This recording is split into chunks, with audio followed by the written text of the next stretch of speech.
सुप्रभातम भैया बहन।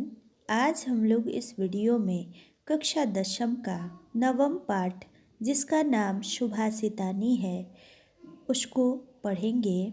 साथ ही उसके अर्थ और व्याकरण को भी जानेंगे। यह इस पाठ का प्रथम कालांश है। तो आइए वीडियो को शुरू करते हैं।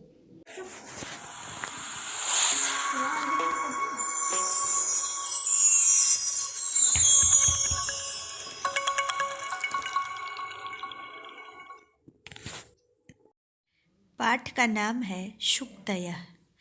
शुक्तयः का अर्थ शु यानी सुंदर होता है और उक्तयः यानी वचन होता है या कथन होता है। तो शु मीन्स सुंदर और उक्तयः का हम पर्यायवाची वचनानी या कथनानी लिख सकते हैं। इस तरह इसका अर्थ सुंदर वचन या सुंदर कथन हो जाएगा। आइए पहले इस पाठ के परिचय को जानते हैं। यहाँ संग्रहित श्लोक मूल रूप से तमिल भाषा में रचित तिरुकुरल नामक ग्रंथ से लिए गए हैं। यहाँ जो श्लोक लिखा गया है वह तमिल भाषा का श्लोक है और तमिल भाषा का जो ग्रंथ है तिरुकुरल, वहीं से यह श्लोक लिया गया है। तिरुकुरल साहित्य की उत्कृष्ट रचना है, यानी सर्वोत्तम रचना है।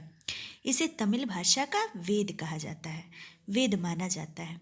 जिस तरह हिंदू धर्म ग्रंथ में वेदों का बहुत ही महत्व है, वैसे ही तमिल भाषा में तिरुकुरल को वेद कहा जाता है। इसके प्रणेता तिरुवल्लुवर है, यानी इसके रचयिता, इसके लेखक, इसके कवि तिरुवल्लुवर हैं। इनका काल प्रथम शताब्दी माना गया है। इसमें मानव जाति के लिए जीवनोपयोगी सत्य प्रतिपादित है, यानी मनुष्य के लिए, मनुष्य के जीवन में क्या उपयोगी है, क्या लाभदायक है, ये बातें इसमें बताई गई है, जो सच भी है। तिरु शब्द स्त्रीवाचक होता है, तो स्त्री का अर्थ क्या होता है? लक्ष्मी होता है, तो तिरु शब्द लक्ष्मी का वाचक है। तिरुकुरल शब्द का अभिप्राय है श्रियायुक्त वाणी, यानी श्रद्धा से युक्त वाणी। इसे धर्म, अर्थ और काम 3 भागों में बांटा गया है। तिरुकुरल जो ग्रंथ है उसे 3 भागों में बांटा गया है, धर्म, अर्थ और काम। हिंदू धर्म ग्रंथ में 4 पुरुषार्थ भी बताए गए हैं, धर्म, अर्थ, काम और मोक्ष। लेकिन तिरुकुरल को 3 भागों में बांटा गया है, वह है धर्म, अर्थ और काम। प्रस्तुत श्लोक सरस, सरल भाषायुक्त तथा प्रेरणाप्रद है। यह जो श्लोक है, ये सारे श्लोक जो पाठ में दिए गए हैं वह मधुर भी है, सरल यानी आसान भी है और प्रेरणा भी देने वाला है। तो चलिए पाठ को पढ़ते हैं। पहला श्लोक है, पिता यक्षति पुत्राय बाल्ये विद्याधनं महत्, पिता अस्य किं तपः तेपे इति उक्ति तत्कृतज्ञता। पिता यक्षति पुत्राय बाल्ये विद्याधनं महत्, पिता अस्य किं तपः तेपे इति उक्ति तत्कृतज्ञता। यानी पिता पुत्र को बचपन में विद्या रूपी बड़ा धन देता है, यानी महान धन देता है। पिता पुत्र को बाल्यावस्था में विद्या रूपी महान धन को देता है। पिता अस्य किम तपः तेपे, इसके पिता ने इसके लिए क्या तपस्या किया, क्या तप किया। यह कथन अगर कोई कह देता है तो यही उसकी कृतज्ञता है, यानी उसी दिन उसका पढ़ाना सफल हो जाता है। अगर किसी बच्चे को देख करके, उसके स्वभाव को देखकर, गुण को देखकर, उसके अच्छे व्यवहार को देख करके अगर दूसरा कोई कह देता है कि वाह, इसके पिता ने क्या पढ़ाया है, क्या इसको शिक्षा दी है, क्या इसके लिए तपस्या की है, उसी दिन उस पिता का पढ़ाना सफल हो जाता है। यही इस श्लोक का भाव है। तो चलिए इसके व्याकरण को और पर्यायवाची पदों को या संधि समास को जानते हैं। पिता यानी पिता होता है, यक्षति यानी देता है, पुत्राय यानी पुत्र को। देने के अर्थ में चतुर्थी विभक्ति होती है, दनार्थे चतुर्थी। दा और यक्ष इन दोनों पदों के योग में चतुर्थी विभक्ति होता है, तो जिसको दिया जाता है उसमें चतुर्थी लगता है, इसीलिए यहाँ पे पुत्र में चतुर्थी विभक्ति का प्रयोग हुआ है। बाल्य यानी बचपन की अवस्था में या बचपन में। विद्याधन, विद्यारूपी धन, महत् मीन्स महान, पिता अस्य इसके पिता ने, अस्य मीन्स इसके पिता ने, किम मीन्स क्या, तपः तेपे यानी तपस्या किया, इति उक्ति तत्कृतज्ञता, इति जोड़ उक्ति जोड़ तत्कृतज्ञता, इति जोड़ उक्ति पे विसर्ग देंगे, जोड़ तत्कृतज्ञता इसका संधि विच्छेद होगा। तपः तेपे का संधि विच्छेद करें तो तपः जोड़ तेपे होगा, यहाँ विसर्गस्य सत्वम संधि है। और इति उक्ति तत्कृतज्ञता का इति जोड़ उक्ति जोड़ तत्कृतज्ञता संधि विच्छेद होगा। इति मीन्स ऐसा होता है, उक्ति यानी कथन होता है, और यहाँ पे उक्ति जो है उसमें कितिन प्रत्यय है, वच जोड़ कितिन, और कृतज्ञता जो है उसमें तल प्रत्यय है, कृतज्ञ जोड़ तल, उसका विभाजन होगा। इति उक्ति का संधि विच्छेद इति जोड़ उक्ति हो जाएगा। उक्ति का अगर हम लोग पर्यायवाची लिखें तो कथनम वचनम हो जाएगा। विद्या धनम का समास लिखें तो विद्या एव धनम, इव नहीं एव धनम, विद्या ही धन है, तो ये कर्मधारय समास है। तत्कृतज्ञता उसकी कृतज्ञता यानी तस्य कृतज्ञता, इसका समास बनाए तो तस्य कृतज्ञता, और तस्य में षष्ठी लग गया तो षष्ठी तत्पुरुष समास हो जाएगा। अब हम लोग अगला श्लोक देखते हैं।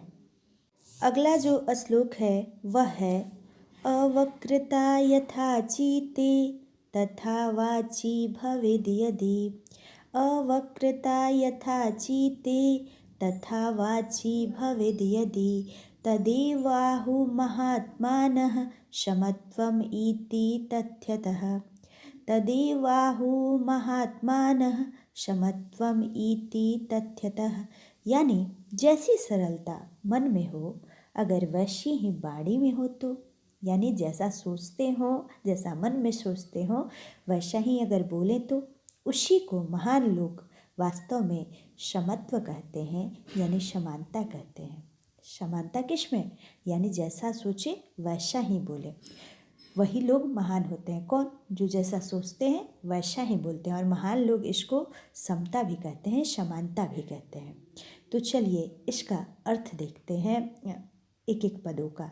अवक्रता यानी सरलता, यथा मीन्स जैसे, यथा तो अव्यय है, अवक्रता में तल प्रत्यय है, अवक्र जोड़ तल।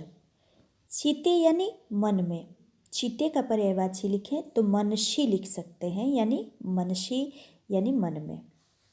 तथा मीन्स वैसे, तथा मीन्स वैसे ये भी अव्यय है। वाची यानी बाड़ी में, बोली में, तो वाची का हम लोग पर्यायवाची वान्याम लिख सकते हैं, वान्याम।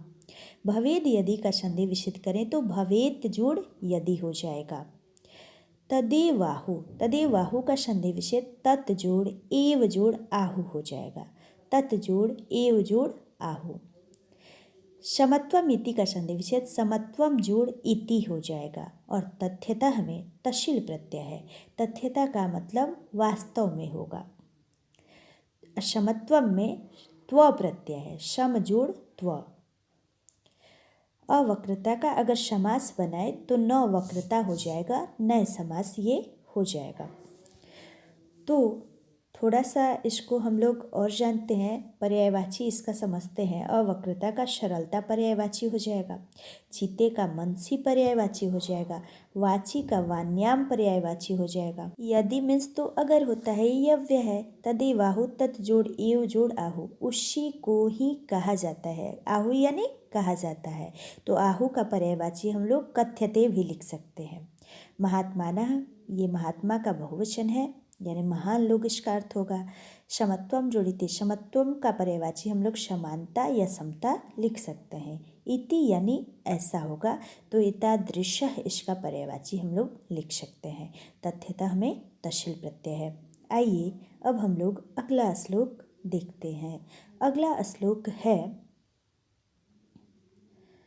त्यक्त्वा धर्म प्रदा वाचम परुषाम यः अभ्युदीरयेत्, त्यक्त्वा धर्म प्रदां वाचं परुषां यः अभ्युदीरयेत्, परित्यज्य फलं पक्वं भुङ्गते अपक्वं विमूढधि। त्यक्त्वा धर्म प्रदां वाचं परुषां यः अभ्युदीरयेत्, परित्यज्य फलं पक्वं भुङ्क्ते अपक्वं विमूढ़धि। यानी जो धर्म प्रदान करने वाली बाड़ी को छोड़कर कठोर बाड़ी बोलता है, कठोर बात बोलता है, वह मूर्ख व्यक्ति पका हुआ फल छोड़कर कच्चा फल खाता है। कच्चा फल तो कड़वा होता है। वैसे ही अगर जो मीठा नहीं बोलता है, कटु वचन बोलता है, तो वह उसी के समान है जैसे लोग पका हुआ फल रखा हो और वो कच्चा फल को खाते हैं। यानी उसका सॉल्यूशन है, फिर भी समस्या को झेलते हैं।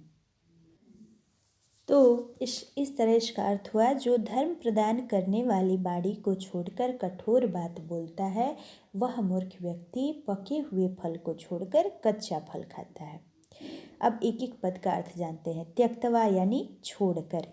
त्यक्तवा का अगर हम लोग प्रत्यय बनाए तो त्यज जोड़ कत्वा होगा। त्यज धातु है, अक्तवा प्रत्यय, इसका अर्थ छोड़कर होगा। तो इसका पर्यायवाची लिखें तो विहाय लिख सकते हैं। विहाय माने छोड़कर, या परित्यज्य भी इसका पर्यायवाची हम लोग लिख सकते हैं जो नीचे दिया हुआ है। धर्म प्रदान यानी धर्म प्रदान करने वाली बाड़ी, या सत्य और मधुर बाड़ी। वाचम यानी बाड़ी।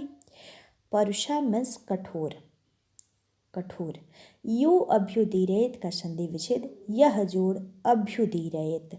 अभ्युदीरयत का अर्थ बोलता है होगा, और यह यानी जो होगा, यानी जो धर्म प्रदान करने वाली बाड़ी को छोड़कर कठोर बात बोलता है। परित्यज्य का पर्यायवाची त्यक्तवा हो जाएगा। परित्यज्य का मतलब भी छोड़कर होता है। परित्यज्य में ल्यप प्रत्यय है। परि जोड़ त्यज जोड़ ल्यप हो जाएगा। पक्व मीन्स पका हुआ, फल मीन्स फल होता है। भुंगते यानी खाता है, तो खाता है का हम पर्यायवाची भुंगते का क्या लिख सकते हैं? खादति। भुंगते जोड़ अपक्वम, इसका संधि होगा, तो अपक्वम में नए समास है। अपक्वम का न पक्वम हो जाएगा, यानी नहीं पका हुआ। विमूढ़धि यानी मूर्ख व्यक्ति। विमूढ़धि का अगर पर्यायवाची बनाए तो विमूढ़धि का अगर समास बनाए तो विमूढ़ाधि यस्य शः, ये बहुव्रीहि समास हो जाएगा। विमूढ़ाधि यस्य श, ये बहुव्रीहि समास हो जाएगा। और धर्म प्रदान का अगर समास बनाए तो धर्मम प्रददाति इति, ये उपपद तत्पुरुष हो जाएगा। अपक्वम नए समास हो जाएगा। अब हम लोग अभ्युदीरयत का अगर पर्यायवाची लिखे तो वदति लिख सकते हैं। वदति कथ्यति, वदति माने बोलता है। इस तरह से इस श्लोक को के अर्थ और व्याकरण को हम लोग समझ लिए। निश्चित रूप से यह वीडियो आपको अच्छा लगा होगा और सारे श्लोक का अर्थ भी समझ में आया होगा। अगर वीडियो अच्छा लगा हो तो आप हमारे चैनल को लाइक करें, शेयर करें और सब्सक्राइब भी करें, तथा अपने दोस्तों के साथ शेयर भी करें, और यह भी बताएं कमेंट में कि यह वीडियो आपको कैसा लगा। धन्यवाद।